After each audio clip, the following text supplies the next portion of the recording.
네, 오늘 성경 말씀 보시겠습니다. 사도행전 18장 24절부터 28절까지 말씀입니다. 예, 사도행전 18장 24절부터 28절까지 말씀 읽겠습니다. 알렉산드리아에서 난 아볼로라 하는 유대인이 에베소에 이르니 이 사람은 언변이 좋고 성경에 능통한 자라. 그가 일찍이 주의 도를 배워 열심히 예수에 관한 것을 자세히 말하며 가르치나 요한의 세례만 알따름이라. 그가 회당에서 담대히 말하기 시작하거늘 브리스길라와 아굴라가 듣고 데려다가 하나님의 도를 더 정확하게 풀어 이르더라. 아볼로가 아가야로 건너가고자 함으로 형제들이 그를 격려하며 제자들에게 편지를 써 영접하라 하였더니 그가 감의 은혜로 말미암아 믿은 자들에게 많은 유익을 주니 이는 성경으로서 예수는 그리스도라고 증언하여 공중 앞에서 힘있게 유대인의 말을 이김이러라. 아멘. 네, 오늘 전도자 아볼로 이런 제목으로 하나님의 말씀 증거하겠습니다. 오늘 성경 본문은 사도 바울이 에베소에 도착하기 전에 하나님께서 전도자 아볼로를 에베소로 보내어서 예비적으로 전도 활동을 하게 하십니다. 그러나 아직 기독교 복음 진리를 아는 지식이 충분하지 않은 아볼로는 아굴라와 브리스길라 부부에 의해 복음을 자세히 배워서 더욱 유익한 전도자가 되어 고린도로 넘어가서 복음을 전하였다는 사건을 다루고 있습니다. 오늘 몇 가지 교훈으로 은혜를 나누고자 합니다. 첫 번째는요. 주님의 일은 덜 되어도 열심으로 할 수 있다는 것입니다. 주님의 일은 우리 신자들이 준비가 덜 되어도 그 열심으로 할 수 있습니다. 24절, 25절에서 교훈하고 있죠. 사도 바울이 3차 전도 여행을 시작하였으나 아직 에베소에는 도착하지 아니한 때에 알렉산드리아 출신 유대인 전도자 아볼로가 에베소에 도착합니다. 알렉산드리아는 북아프리카 지금의 이집트에 있었던 도시입니다.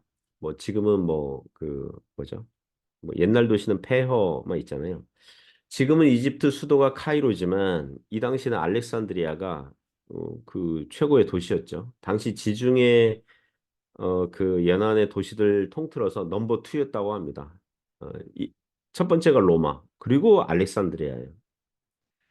알렉산드리아는 고대 큰 도서관이 있었다 그러고 그 도시의 5분의 2가 유대인이었습니다. 주님 오시기 전 약 200년 전에 구약 히브리어 성경을 헬라어 성경 70인역으로 번역한 곳이기도 합니다.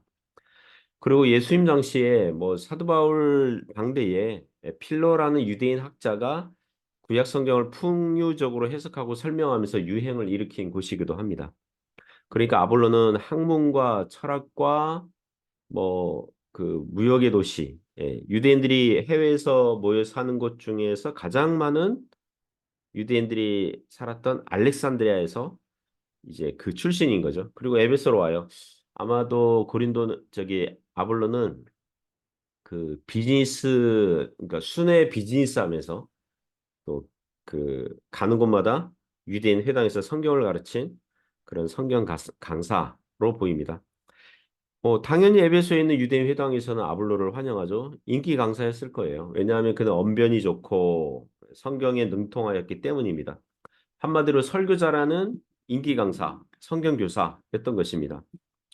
25절 보면 그는 일찍이 주의 도를 배워 열심으로 예수에 관한 것을 자세히 말하며 가르치나 요한의 세례만 알따름이라고 하였습니다. 사도 요한의 세례만 알았다. 이것은 사도 요한의 제자들이 아마도 알렉산드리아에도 가서 성경 교훈을 전한 것 같습니다. 그러나 사도 요한의 제자들이 그 이후에 구속사의 중요한 사건들 있지 않습니까? 예수님의 십자가, 부활, 승천, 오순절 성령 강림 이러한 것에 대해서는 잘 몰랐던 것 같습니다. 세례 요한은 구약 선지자들과 신약 예수님 사이에 낀 그 중간에 있는 선지자거든요. 예수님께서 세상 죄를 지고 가는 하나님의 어린 양이시고 구약 선지자들이 예언한 그리스도이심이 맞지만 그 이후에 예수님의 십자가 대속과 부활과 승천과 오순절 성령 강림에 대해서는 어, 직접 보지는 않았을 것이고 귀동량으로만 들었을 것이니 자세히 알지 못했던 것 같습니다. 그리고 아볼로가 요한의 세례만 알더라. 이것은 세례 요한이 주던 세례와 같은 성격의 세례는 받았지만 예수님을 믿음으로 받는 성령 세례에 대해서는 잘 몰랐을 것이며 기독교 복음을 아는 정도와 수준이 구약 성도들보다는 나았겠지만 신약의 사도들과 성도들보다는 부족했을 것입니다. 하지만 아볼로는 그 정도 아는 수준과 깊이로서 다 뭐라 그럴까요? 이렇게 예수님을 아는 지식이 아주 충분하고 뭐 그러지는 않았지만 부족했지만 그 정도로도 열심으로 예수에 관한 것을 자세하게 그러니까 자기가 아는 범위 안에서 자세하게 전하였다고 합니다. 이것은 우리에게 교훈을 줍니다. 주님의 일을 섬기는 것은요. 준비가 완전하게 다 되어야 비로소 할 수 있는 게 아닙니다. 조금만 알아도 마음의 성령 충만함과 감사함과 은혜가 있다면 열심으로 얼마든지 섬길 수 있다는 것입니다. 제가 목회하면서 전도사 때부터 강도사가 되고 목사가 되고 담임 목회를 하고 이거 통틀어서 한 30년째 하고 있거든요. 30년쯤 됩니다. 그 이전에 제가 전도사 때 설교한 설교 원고를 볼 때가 있습니다. 지금과 비교하면 그 수준과 정도가 좀 부족하죠. 떨어지죠. 어, 물론 뭐 성경을 잘못 가르쳤다는 건 아니지만 성경을 아는 지식의 깊이와 수준이 지금과 비교하면 많이 부족한 것이 사실입니다. 그러나 그때는 열심으로 했습니다. 예, 열심으로 준비했어요. 예, 그 전도사 때 준비한 설교 원고를 보면 그 나름대로 부지런히 했구나, 성실하게 했구나 이런 느낌 받을 때가 있거든요. 그러니까 부족하지만 모자라지만 부지런히 열심히 성실하게 준비했고 사역을 했구나 이런 생각이 들 때가 있습니다. 사랑하는 성도 여러분, 우리가 부족하면 부족한 대로 모자라면 모자란 대로 주님의 은혜를 구하면서 섬기다 보면 주님께서 열매들을 주실 줄 믿습니다. 그리고 지금은 전도사 때보다 더 많이 알지만 그렇다고 그래가지고 성경을 다 압니까? 더 배울 것이 없을 정도로 뭐 충분합니까? 그렇지 않거든요. 우리는 여전히 모르는 것이 많다는 것을 깨닫게 됩니다. 그래서 우리 이 땅에서 다 이뤘다 이러면 안 되고 여전히 부지런히 배우고 열심으로 섬기는 것밖에는 없는 줄 믿습니다. 두 번째 교훈은요. 겸손하면 더 배우고 알게 된다는 것입니다. 우리가 겸손하면 더 배우고 알게 됩니다. 26절에서 교훈하고 있습니다. 그가 회당에서 담대히 말하기 시작하거늘 브리스길라와 아굴라가 듣고 데려다가 하나님의 도를 더 정확하게 풀어 이르더라. 그 당시 에베소에 와 있던 바울의 동력자 부부, 바울의 부부 동력자 그 브리스길라와 아굴라가 유대인 회당에 출석하고 있었습니다. 아직 에베소에는 가정교회 형태로도 세워지지 않았을 수 있고 아니면 유대인들의 안식일에 회당에 출입하면서 이 개인 전도 방식으로 하고 있었을 것입니다. 어느 날 알렉산드리아에서 온 성경교사 아볼로가 설교하는 걸 듣게 된 거죠. 무엇보다 아볼로가 구약 성경의 메시아 예언 구절들을 사용하면서 설교도 잘하고 성경에 능통한 것을 봅니다. 또 예수님에 대해서 나름 예수님에 대해서 증거하는 것을 듣습니다. 하지만 이 부부가 듣기에 예수님의 사역에 대한 설명이 깊지 않고 충분하지 않은 것을 보는 거죠. 브리스길라와 아굴라 부부는 고린도에서 이미 1년 반 정도, 약 1년 반 정도 사도 바울에게서 그 직강 들었거든요. 예, 바울이라는 이 성경 교사로부터 복음 진리를 듣고 충분히 알고 있었기 때문에 그래서 집회 마치고 아볼로를 자기 집으로 천막 만드는 가게로 초청했죠. 불러서 우리 같이 식사하면서 차도 마시면서 성도의 교제를 해요. 그래가지고 불러가지고 하나님의 도를 더 정확하게 풀어 알려주었다는 것입니다. 어찌 보면 평신도 집사 부부가 자기 교회를 방문한 외부 강사 목사님을 초청해서 즉석 성경 공부를 시킨 겁니다. 제가 우리 교회 성도님들에게 성경을 부지런히 배우라는 이유 중에 하나가 이런 거죠. 한국 교회가 바르게 세워지기 위해서는 교인들이 성경 진리에 분명하게 세워져야 되거든요. 그래서 자기 교회 그 담임하고 섬기는 목사님이 성경에 대해서 바르게 전하지 못하면 또 목사님도 잘못 배워서 잘못 전하면 또 실수할 수 있거든요. 목사님들이 그러니까 선한 실수 이게 잘 몰라서 실수할 수 있거든요. 그러면 교인들이 알려줄 수 있을 정도는 돼야 되겠죠, 그죠? 질문도 하고 알려줄 수는 있어야 되겠죠. 제가 어느 책에서 미국에서 그, 그 거듭나지 않은 채로 목사가 된 이제 미국 목사님 이야기 뭐 그 책에서 읽은 적이 있습니다. 그 목사님은 성경도 믿지 않고 기독교 진리에 대해서도 잘 모른 채로 어찌어찌해서 목사가 되었나 봐요. 그리고 설교도 뭐 다른 목사님 설교 그대로 갖다 쓰고 설교 카피하고 막 이러다가 어느 부활절을 앞두고 부활에 대한 주제로 성경을 그 나름 설교 준비하면서 성경 보다가 진짜 주님의 은혜로 그제야 예수님의 부활을 믿게 되었다. 이런 이야기를 본 적이 있거든요. 그러니까 목사가 설교 준비하다가 예수님의 부활 그런 그 사건을 성경을 보다가 그제야 믿게 되었다. 이런 이야기를 본 적이 있습니다. 정말 간혹 엉뚱하고 정말 준비가 안 된 목사님들이 있을 수 있다는 거죠.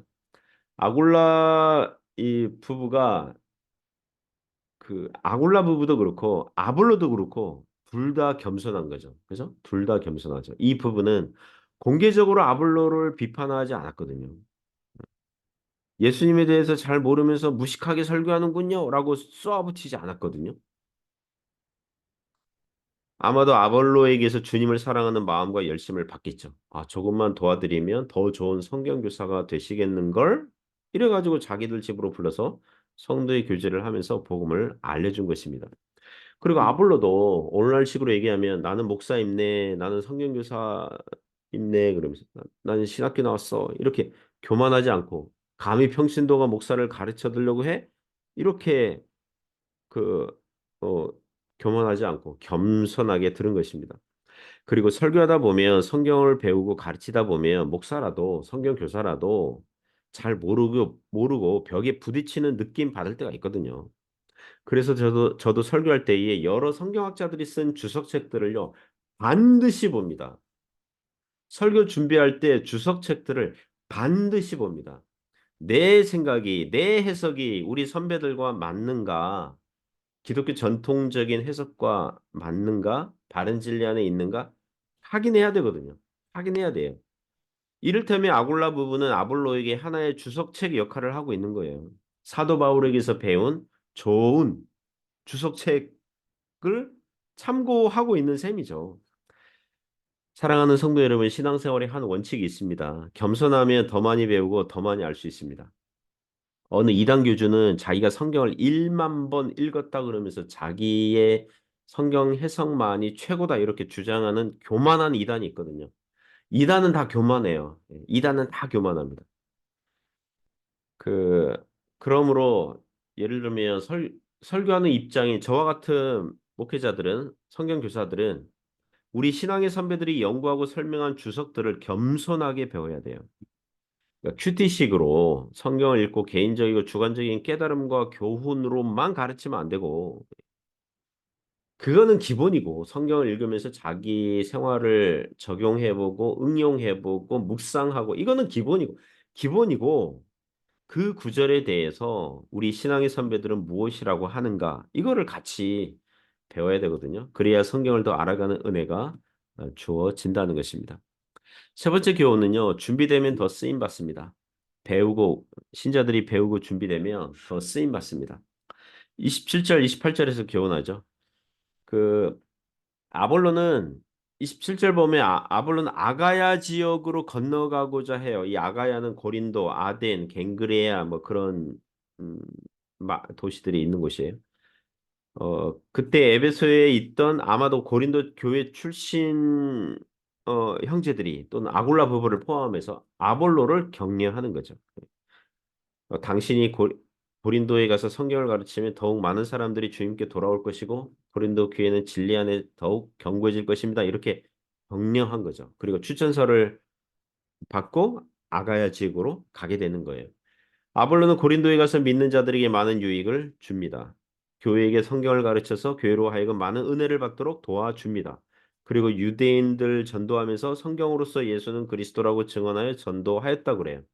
아볼로가 말도 잘하고 성경에 능통해서 교회 안에서 나중에 아볼로 팬클럽이 생겼을 정도로 물론 그게 심해져 가지고 이 교회 안에서 볼성사나운 분쟁이 일어났지만 그건 아볼로가 잘못한 게 아니에요. 고린도 교회 교인들이 미성숙해서 그런 거예요. 분쟁, 분파, 분당하려는 부패함이 있었기 때문에 그런 것입니다. 바울은 심었고 아볼로는 물을 주었을 뿐이에요. 어쨌든 아볼로는 자신의 은사를 활용해서 언변과 지식의 은사들을 사용해서 복음을 증거하고 성경을 가르치는 일을 했던 것입니다. 자, 아볼로는 알렉산드리아를 떠나서 그 순회 이제 뭐 장사하고 뭐 비즈니스 하면서 에베소에서도 사역하고 고린도에서도 사역하는 은혜를 하나님께서 허락하신 것입니다. 이와 같이 어, 성도들도 성경과 복음 진리를 배우고 익히고 준비되면 주님께서 더욱 사용하실 것입니다. 성도들은 자기들에게 주어진 은사로서 하나님께 영광 돌리는 것이 인생 최고의 기쁨이 될 줄 믿습니다. 여러분이 성경을 읽거나 배우다가 또는 성경에 대해서 고민하고 뭐라 그럴까 이렇게 씨름한 또 신앙생활을 어떻게 해야 되는지 씨름하고 이런 거를요. 나중에 비슷하게 고민하는 신자를 만날 거예요. 하나님께서 붙여주실 거예요. 그러면 여러분이 고민해봤잖아요. 그 씨름했잖아요. 그걸 또 배우고 익혔잖아요.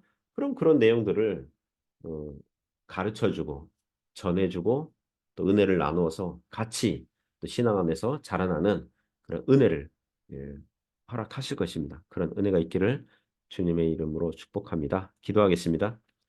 하나님 아버지 감사합니다. 뭐 우리가 이 땅에서 뭐 다 배우고 다 완전하게 알고 충분히 그, 그 모를 수 있지만 그러나 주님을 사랑하고 또 열심으로 또 우리가 아는 정도와 그 수준에서 부지런히 섬길 수 있도록 도와주시길 원합니다. 그리고 다 이뤘다 함도 아니고 계속해서 겸손하게 배우면 더 잘 알게 되고 또 주님께서 또 사용하실 줄 믿습니다. 하나님 역사해 주시고 은혜를 베풀어 주옵소서. 예수님 이름으로 기도드립니다. 아멘.